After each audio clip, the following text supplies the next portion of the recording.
It's LSU and Southeastern. We've got your final preview and prediction. You'll hear from Southeastern head coach Frank Scelfo. Locked on LSU. Here we go.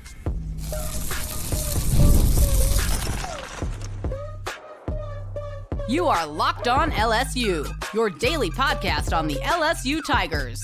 Part of the Locked On Podcast Network, your team every day.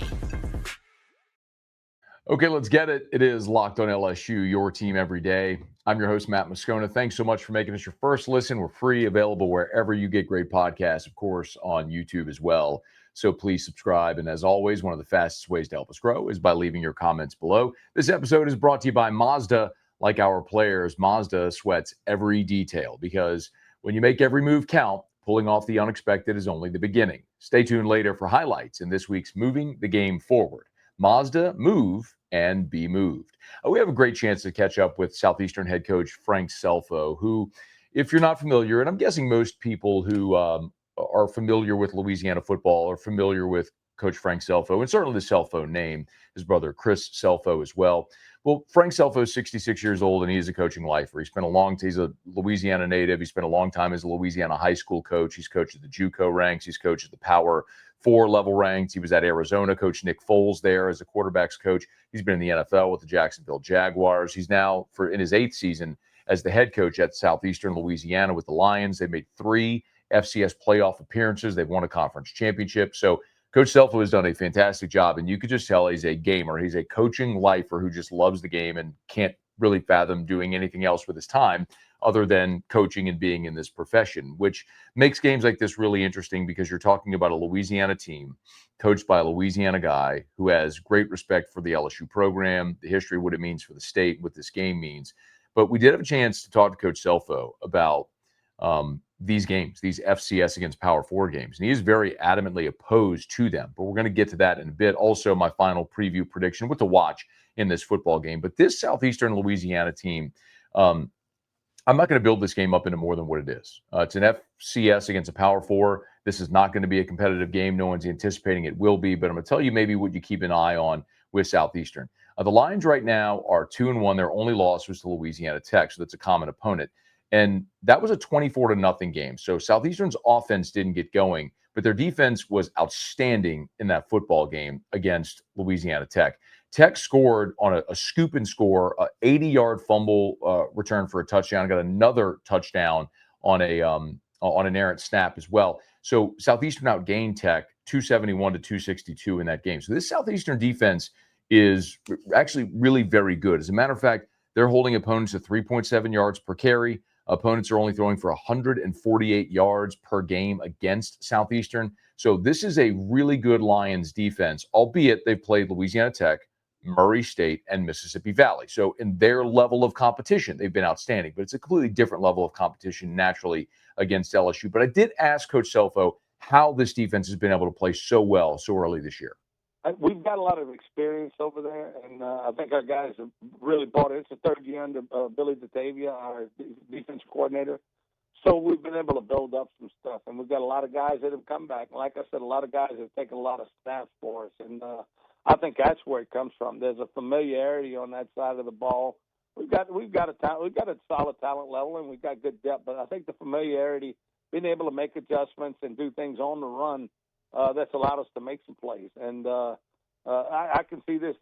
We have grown defensively in the first 3 weeks, and I'm looking forward to that continuing to happen throughout the season. KK Reno is their leading tackler, 24 tackles so far through 3 games. And that's a guy that you'll certainly want to keep an eye on. Their second leading tackler is Ian Connerly Goodley. So just a couple of names worth keeping an eye on when you look at the Southeastern defense.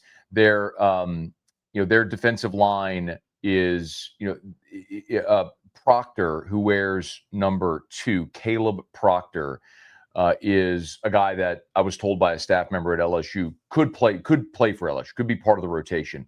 And then the linebacker, KK Reno, who we just talked about, might be like a 4th or 5th linebacker at LSU. So a couple of guys worth knowing there. They do have a defensive tackle we mentioned from John Ehret, who might be down the line rotational guy at LSU. So the top guys at Southeastern on defense might be down the line rotational pieces at LSU, just for some context. But for Southeastern, the problem that they'll have is, or they're able to score on offense at all against LSU. A lot of teams are going to struggle with that. Southeastern on the season, their quarterback, Carson Camp, is averaging just 147 passing yards per game. Now, they are rushing it for 177 yards a game, but it's going to be a challenge for the Southeastern offense, for any offense, to get going against LSU, especially one like Southeastern that is struggling to throw the ball, and you face this LSU secondary, and then you have to run it against that defensive front. Probably not a great recipe for success. One other interesting storyline interwoven in this game is Bauer Sharp. Remember, Bauer Sharp is from Maryland, who started his college career at Southeastern under Coach Scelfo. And then it was Coach Scelfo who transitioned Sharp from quarterback to tight end, where he played for a couple of years before going to the transfer portal, heading to Oklahoma, and now at LSU. And I asked Coach Scelfo about a little bit of that backstory, and he elaborated. This is a good long answer here on Bauer Sharp's history. Absolutely. When my son Anthony, who's our offensive coordinator, is the one found Bauer and told us about him. And he said, I'm not sure he's a quarterback or not, but he is something. And we signed him and brought him in. And sure enough, what he is more than anything else, Matt, he is one hell of a competitor. And so his work ethic is off the charts. And we saw that early on. And I love Bauer to death, but I don't think Bauer could throw. Bauer would have a tough time hitting the wall if he was standing in front of it, right? He knows that, and that's why. So we spent that first year giving him an opportunity to see if he could develop into that guy. And then after that first year, he says, Coach, I play. Bauer, I think I can get you on the field. Well, let's start with special teams and let's see how you handle that, and then go from there. And obviously did a great job. And then I said, look, you can play full time if we can make a position change. He says, all I want to do is play, and all I want to do is help this team win. I'll do whatever you need me to do. And he embraced it. How many guys do you want like that on your team? Yeah. Everybody, right? Yeah. Everybody's so selfish about everything, and that's not him. He is like he's the ultimate team guy, because all he wants to do is win, and he will do anything that he can to help people win. And he's going to prepare that way too. And so he's got a great arm now. He can throw a ball through a car wash without getting wet, but he might miss the whole car wash too the next time he throws it. So I think he's playing in a perfect spot, and he will excel. He's going to play. He's going to be a great player for him this year, and he's going to have a chance to play this game for a long time. I think a lot of LSU fans are laughing at Coach. I don't know if you saw when he was at Oklahoma a year ago. He threw an interception on a trick play in Tiger Stadium. I don't know if you knew that, but believe me, he got some text messages from me on that throw. I can tell you that. I told him, I said, we've seen that pass before. I mean, come on, man. That's so good. I got a.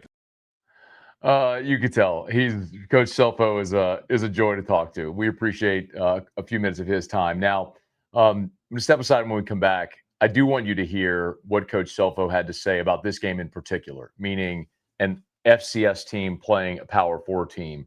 And it's a game he'd like to see never happen again. You'll hear his answer. It's a long answer, but you'll hear that when we come back here on Locked on LSU, your team every day. This episode is brought to you by Mazda's Moving the Game Forward. For those who believe it's not just about playing the game, it's about redefining it. There are moments that do more than put points on the board. They move crowds, move culture, and keep moving the game forward. This week's moment that moved the game forward, how about the Sean Spears pick six at the start of the second half against the University of Florida, put LSU up 10. That would be the final margin. An incredible play for the sophomore from Denham Springs. When you follow what moves you, the unexpected is only the beginning. And just like there's more to every highlight, there's more to a Mazda vehicle. Mazda, move and be moved. We're also brought to you today by Wayfair. I'm a big fan of Wayfair. Everyone in my household is, as a matter of fact, from the desks that I sit at, to the desk chair that I sit at, to our outdoor patio furniture. It's all come from Wayfair, including the rug in my office as well. The weather's cooling down, the days are getting shorter, and that has me wanting to make my home feel even cozier. And when it comes to cozifying your space this fall, Wayfair is the place to go. Wayfair has everything you need to set the mood for the season, whether it's comfy recliners, warm bedding, autumn decor, or even an espresso machine so you can make your favorite latte at home. Cozify your space with Wayfair's curated collection of easy, affordable fall updates. From comfy recliners to cozy bedding and autumn decor, you'll find it all for way less at wayfair.com. That's WAYFAIR.com. Wayfair, every style, every home. LSU and Southeastern are going to play Saturday night in Tiger Stadium, and LSU is going to be a runaway winner of this game. That's what happens when you have one of the best teams in college football taking on an FCS opponent that's completely overmatched. But we see this quite a lot in college football, where it's these rent-a-wins, and they're scheduled for effectively one reason. It's an opportunity for the FCS school to get a gigantic payday to help fund their athletic department, and the Power 4 school to have a rent-a-win, a layup, a breather on the schedule. I've told you for many years, I hate these games. Nobody's excited to see them. They feel like a necessary evil, but they are unnecessary. It's only necessary if everyone is doing it, because no school is going to be the first to say, we're just not going to schedule that FCS opponent if everyone else is doing it. There has to be uniformity in scheduling. Well, someone who agrees with me is Southeastern Louisiana head coach Frank Scelfo, who, in this long answer, this interaction between he and I, runs about 3.5 minutes. And I want you to hear all of it uninterrupted so you hear the full context of what he says. But this is something that he would like to see go away forever. Yeah, I'm not okay with a game like this anytime, Matt. Come on, you got to be kidding me, right? You know better than that. Well, what it is, here's what it is, 5 years ago, they told us we could never play again, right? You can't play football. They took away the game from us, and nobody could play. Then they started letting people play with empty stadiums, and it just wasn't the same. So when we got a chance to bring it all back and start playing again, you can never pass up an opportunity to do what we do. And I think this is my 44th year coaching, and I cannot imagine not that ever happening again to me. So am I embracing this? Yeah, hell yeah, I am. Look, we're going into one of maybe the most iconic stadium in the country, especially on a Saturday night. We're going to play one of the best teams in the nation, the number 3 ranked team in the country, against an outstanding staff that I know most of them personally. Got players on the team that we recruited or we know. Yeah. And, the familiarity, I'm from this state. Obviously, I want LSU to win a national championship this year. And because it's good for the state when LSU wins. We know that. Everybody knows that. And but our opportunity to be able to do this, man, you can't. I'm not backing away from it. I'm excited about it. We look forward to it, but not for just the reasons that I just said. It's the opportunity to go do it again. And I really do. I believe this is the greatest game in the country. It's college football. And I know there's people that are going back and forth that once this is run, it's just getting better.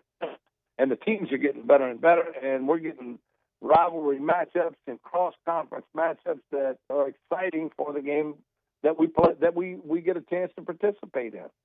Can I go back to something you said there at the beginning when you said you wouldn't be okay with a game like this anytime? Are you talking about specifically a Power 4 against an FCS type game? We understand that these games are a financial boon, but would you like to see these games sort of not happen in the future? 100%. I mean, look, think about this. You look at the Power 4 schools; those are all-star teams now.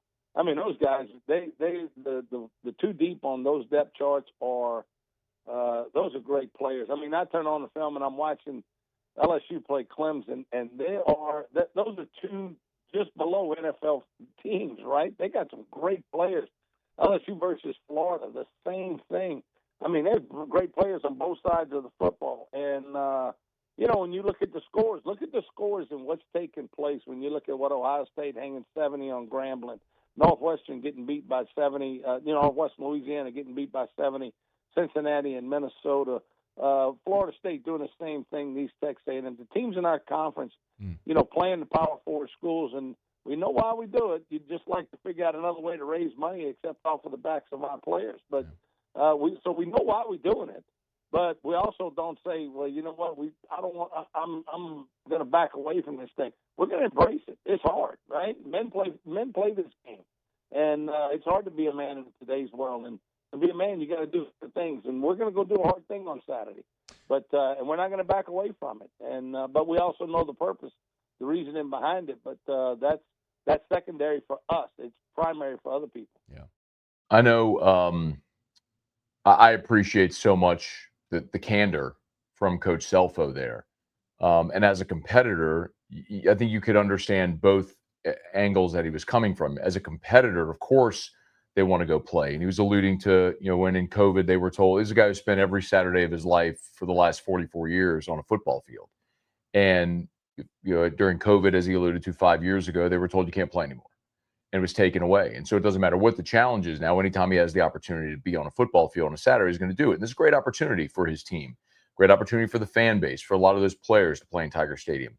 But that's a coach that also wants to win games and set his team up for success at their level, which is in the FCS. And when you have to play an LSU and potentially risk injury and different things like that in a game where you're completely outmanned, it could limit your opportunity. The way I set up the question to coach initially was, considering next week you open up conference play, are you okay playing this game the week before you open up conference play? And that's when he said, I'm not okay playing it ever. And so then he went through all the why. So there's that component of it. But there's also the component of this for those young players, a lot of them from the state of Louisiana, who will get an opportunity to play in Tiger Stadium. There's the novelty of that. But there's a competitive balance that makes this a ridiculous exercise. A glorified scrimmage where, you're charging, you're charging the same ticket prices, the same parking prices, the same concession prices for a game that literally nobody wants to see. Nobody gets the schedule and goes, yes, LSU Southeastern. Can't wait for that one. It'll be a ho-hum day, and LSU will have a workmanlike day, and they'll go win the game, and they'll be on to the next when they take on Ole Miss and Oxford next Saturday. But this type of thing needs to go away. I'm for all of these guarantee games going away. What I would love to see is 12 games that are only Power 4 games. And the pushback that I always get from that is, well, you can't do that. You need to have breaks in the schedule. It's too much of a grind. It's just baloney. I mean, I could take you back to 1987, 1988 when LSU played Texas A&M, Miami, Ohio State, all in the non-conference. Like, it was like that at a time in the past until this became completely about money and revenue generation and getting to the postseason. It was less about having great games and competitive balance. When we eventually get back to a point where there's a true expanded playoff and they figure out the revenues, we're not going to need games like this. And they're going to go away, thankfully. Next year, the SEC is going to a 9-game league schedule. And I think we are going to stop seeing the FCS games as part of that. You're still going to see 3 non-conference games, 1 against the Power 4 and probably 2 against the G5. But this type of game against the FCS hopefully goes away. And then hopefully the games against the G5 go away as well. And we see a world where the college football superpowers, the 60 or so teams that will comprise the 4 biggest leagues, will only play one another. And I know the counter to that is always, well, then what about the G5s? They need that money. I don't care. I flatly don't care. It is not, I've said this forever, it is not the Power 4's job to fund the G5 or the FCS. It is not their job. That should not be any consideration of anyone. You want to buy new uniforms? Have a bake sale. That may sound crass. I'm being, a bit tongue in cheek. Go fundraise among your boosters. Have a good team and generate interest.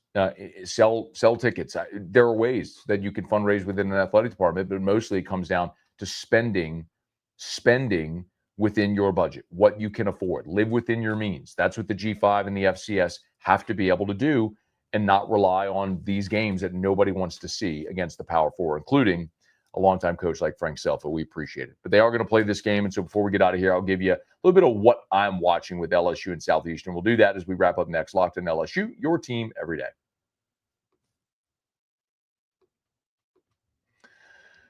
This episode is brought to you by Square. Your favorite neighborhood spots run on Square. There are certain businesses that truly make the neighborhood feel like home.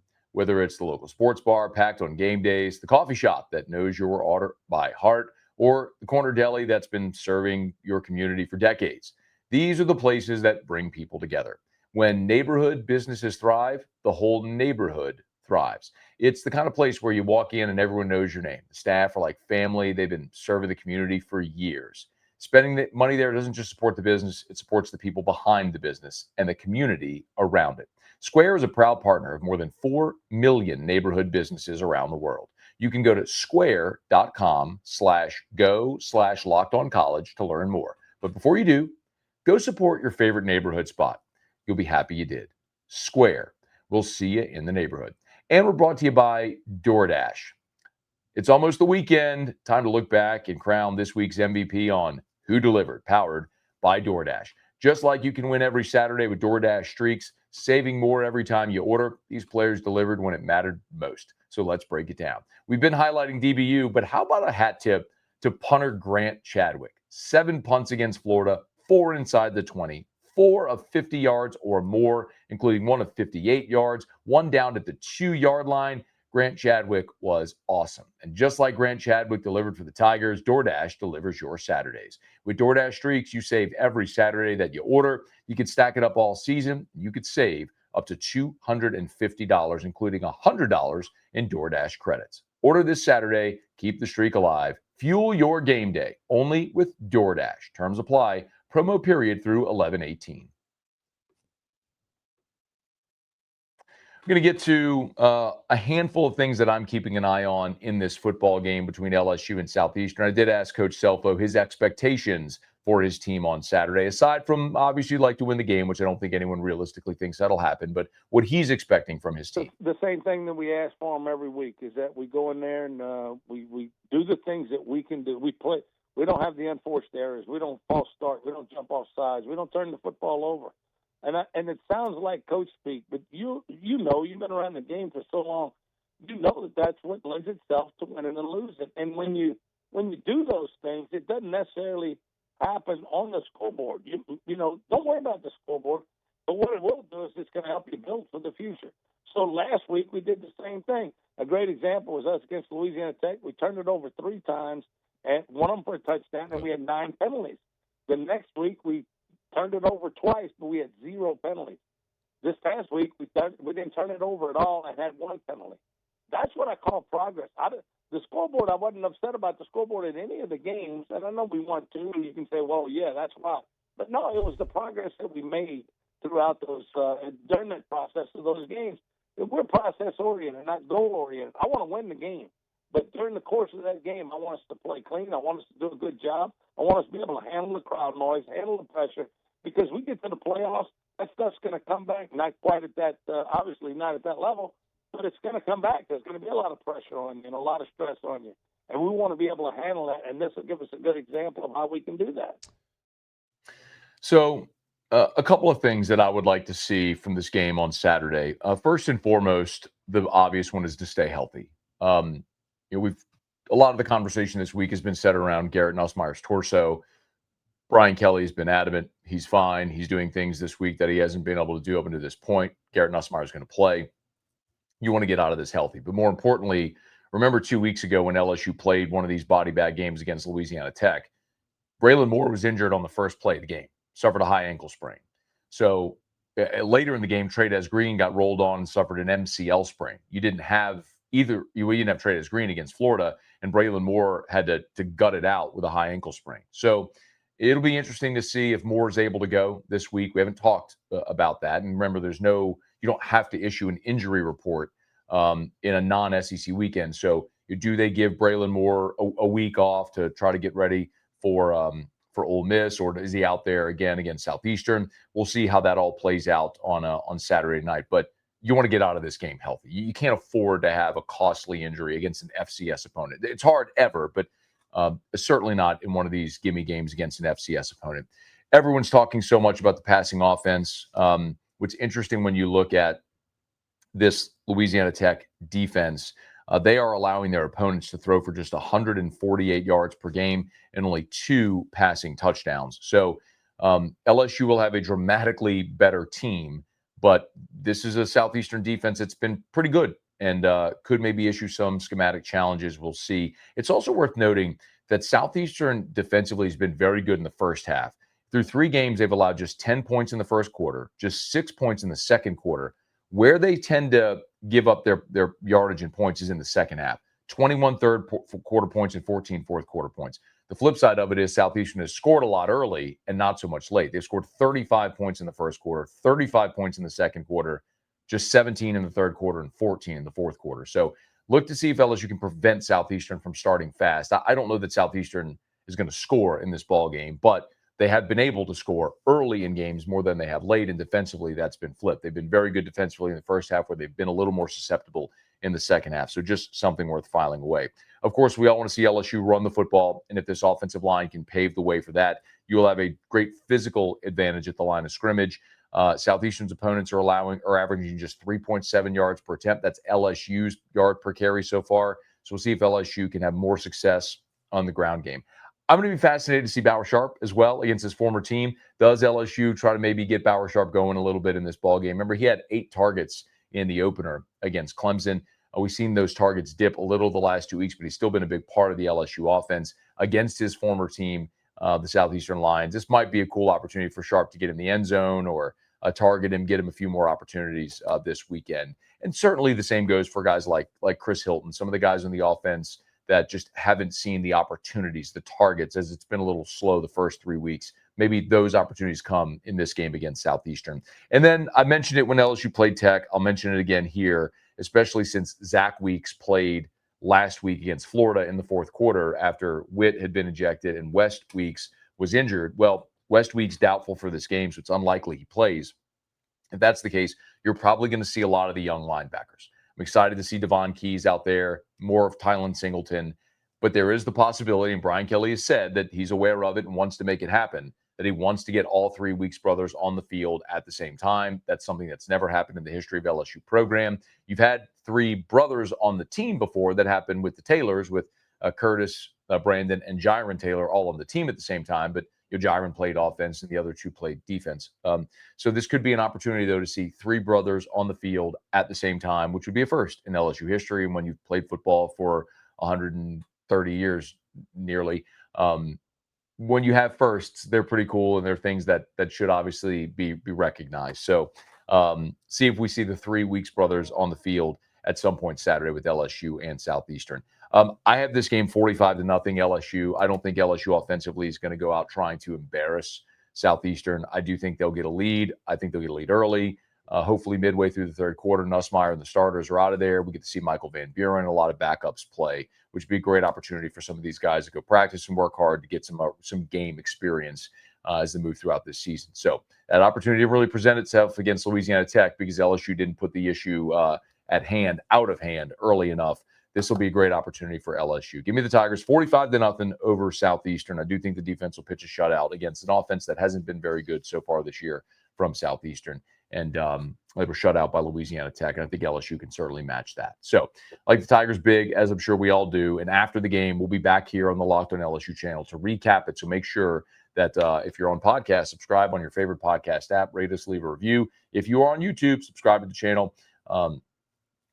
Hit the bell so you're notified whenever we post a new video. And be sure to let a friend know that if they love the Tigers, we got you here every single day for Locked On LSU, your team every day.